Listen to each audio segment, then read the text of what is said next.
தேவனுடைய பிள்ளைகளே, ஆண்டவராய் இயேசுவின் நாமத்திலே உங்களை மறுபடியுமாக இந்த நாளில் நான் வாழ்த்தி வரவேற்கிறேன். எல்லாரும் சேர்ந்து ஆண்டவரை துதித்து அவரை பாடப்போகிறோம். நம்பி வந்த மனிதர்க்கெல்லாம் நன்மைகள் ஏராளம். நம்பி வந்த மனிதர்க்கெல்லாம் நன்மைகள் ஏராளம். நம்புகிறே நம்பத்தக்க தகப்பனே. நம்புகிறே நம்பத்தக்க தகப்பனே. உம்மை நம்பி வந்த மனிதர்க்கெல்லாம் நன்மைகள் ஏராளம். நம்பி வந்த மனிதர்க்கெல்லாம் நன்மைகள் ஏராளம். நம்புகிறே நம்பத்தக்க தகப்பனே. நம்புகிறே நம்பத்தக்க தகப்பனே. மனிதரின் சூழ்ச்சி நின்று மறைத்து காத்து கொள்வே. மனிதனின் சூழ்ச்சி நின்று மறைத்து காத்து கொள்வே. நாவுகளின் சண்டைகள் அவதூறு பேச்சுக்கள் அணுகாமல் காப்பாற்றினே. நாவுகளின் சண்டைகள் அவதூறு பேச்சுக்கள் அணுகாமல் காத்து கொள்வே. நம்புகிறே நம்பத்தக்க தகப்பனே. நம்புகிறே நம்பத்தக்க தகப்பனே. உம்மை நம்பி வந்த மனிதர்க்கெல்லாம் நன்மைகள் ஏராளம். நம்பி வந்த மனிதர்க்கெல்லாம் நன்மைகள் ஏராளம். நம்புகிறே நம்பத்தக்க தகப்பனே. நம்புகிறே நம்பத்தக்க தகப்பனே. ஆண்டவரே, உங்கள் சமூகத்தை நாங்கள் நோக்கி பார்க்கிறோம் அப்பா.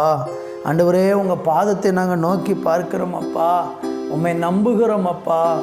நம்பத்தக்க நல்ல தகப்பனாக நீங்கள் எங்கள் கூட இருக்கிறதற்காக நன்றி. இந்த நாள் முழுவதும் ஒரு தகப்பனாக இருந்து எங்களை நடத்தும். இயேசுவின் நாமத்தில் பிதாவே, ஆமேன் ஆமேன். தேவனுடைய பிள்ளைகளே, இயேசுவின் நாமத்திலே மறுபடியும் உங்களை வாழ்த்துகிறேன். இந்த நாளிலே சங்கீதம் 103 சங்கீதம் அதனுடைய 13வது வசனத்தை வாசித்து தியானிக்கப் போகிறோம். அங்கு வேதம் இப்படி சொல்லுகிறது: தகப்பன் தன் பிள்ளைக்கு இறங்குகிறது போல கர்த்தர் தமக்கு பயந்தவர்களுக்கு இறங்குகிறார். என் அன்பு தேவனுடைய பிள்ளைகளே, ஒரு தகப்பன் தன்னுடைய பிள்ளைக்கு எப்போவுமே இறங்குவார். ஆண்டவராக இயேசு கிறிஸ்து இந்த பூமியில் ஊழியம் செய்யும்போது சொன்னார், ஒரு தகப்பனிடத்தில் ஒரு பிள்ளை அப்பத்தை கேட்டால் அந்த தகப்பன் அந்த பிள்ளைக்கு கல்லை கொடுப்பானா? மீனை கேட்டால் பாம்பை கொடுப்பானா? முட்டையை கேட்டால் தேளை கொடுப்பானா? ஆண்டவர் சொல்கிறாரு, இந்த உலகத்தில் நீங்களே உங்கள் பிள்ளைகளுக்கு நல்ல ஈவுகளை கொடுக்க அறிந்திருக்கும் போது உங்கள் பரமபிதா உங்களுக்கு கொடுப்பது அதிக நிச்சயம் அல்லவா? என் அன்பு தேவனுடைய பிள்ளைகளே, ஆண்டவர் ஒரு தகப்பனுடைய இருதயம் உள்ளவர். ஒரு தகப்பன் ஒரு பிள்ளைக்கு இறங்குவது போல கர்த்தர் இறங்குவாராம். நீங்கள் லூக்கா சுவிசேஷத்தில் 15ஆம் அதிகாரத்தில் வாசித்து பார்த்தீங்கன்னா, அங்கே ஒரு தகப்பனும் ஒரு இளைய குமாரனையும் குறித்த ஒரு அருமையான சம்பவத்தை இயேசு சொன்னார். அந்த தகப்பன் தன்னுடைய இளைய குமாரன் தன்னுடைய சொத்துக்களெல்லாம் பிரித்து தன்னுடைய பங்கை வாங்கி கொண்டு தூர தேசத்தில் போய் துன்மார்க்கமாக ஜீவனம் பண்ணி எல்லாத்தையும் அழித்து போட்டுட்டான். கடைசியில் எல்லாம் அழிந்து போனது, வேலையும் கிடைக்கல, பசியும் எடுக்குது.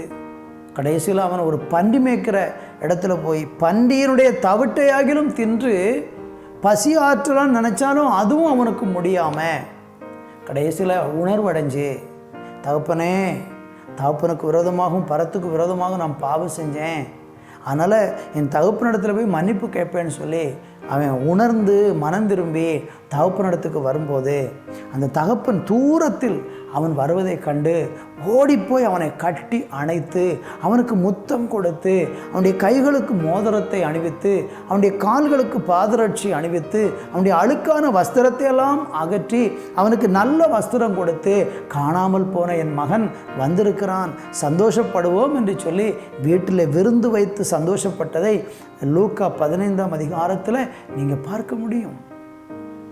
அப்போ ஒரு தகப்பனுடைய உள்ளம் எப்படி இருக்கு பார்த்தீங்களா? இது போல ஆண்டவர் நம்முடைய தகப்பன். அவர் தம்முடைய பிள்ளைக்கு இறங்குவது போல கர்த்தர் தமக்கு பயந்தவர்களுக்கு அவர் இறங்குவாராம். தேவனுக்கு நீங்க பயந்து வாழும்போது ஒருவேளை ஒரு தடுமாற்றம், ஒரு பின்மாற்றம், தகப்பனை விட்டுட்டு அப்படியே தூரமா போய் நீங்க வாழ்ந்திருக்கலாம். ஆனா நீங்க திரும்பி வந்தா தகப்பனை போல நம்மளை ஏற்றுக்கொள்ளுகிற நல்ல தெய்வம். இளையகுமாரன் நினச்சிருப்பான், தகப்பன்கிட்ட போகும்போது போனோன்னு நம்மளை அடிப்பார், நம்மளை திட்டுவார், நம்மளை கடிந்து கொள்வார் அப்படின்லாம் நினச்சிருப்பான். ஆனால் ஒன்றுமே பேசலை. என் மகனே இப்படியெல்லாம் பண்ணிட்ட, துரோகம் பண்ணிட்ட, ஒரு வார்த்தையினால் கூட அவனுடைய உள்ளத்தை அந்த தகப்பன் காயப்படுத்தாமல் சந்தோஷமாக ஏற்றுக்கொண்டார். இன்றைக்கு நீங்களும் நானும் தேவனுடைய பிள்ளைகளாக இருக்கிறோம், அவருடைய மக்களாக நம்ம இருக்கிறோம். குறைகள் வரலாம், குற்றங்கள் வரலாம், ஆனால் அதுக்காக தேவன் நம்மளை உதறிட மாட்டார், வெறுத்திட மாட்டார். தகப்பன் பிள்ளைக்கு இறங்குவது போல உங்களுக்கு அவர் இறங்குவார். உங்கள் பாவத்தை மன்னிப்பார், உங்களை சேர்த்துக்கிடுவார், மறுபடியும் பிள்ளைங்கிற ஸ்தானத்திலே வைப்பார், வேலைக்காரங்கிற ஸ்தானத்தில் இல்லை. ஆனால் அந்த இளையகுமாரன் சொன்னால், நான் என்னுடைய வேலைக்காரனாக இருக்கத்தான் தகுதி, நானால என் தகப்பன்ட்டு போய் ஒரு வேலைக்காரனை என்னை ஏற்றுக்கிடணும்னு சொல்லுவேன்னு சொல்லி போகிறான். ஆனால் அவர் மகனாகவே ஏற்றுக்கிட்டார். இதுதான் நம்முடைய ஆண்டவர்.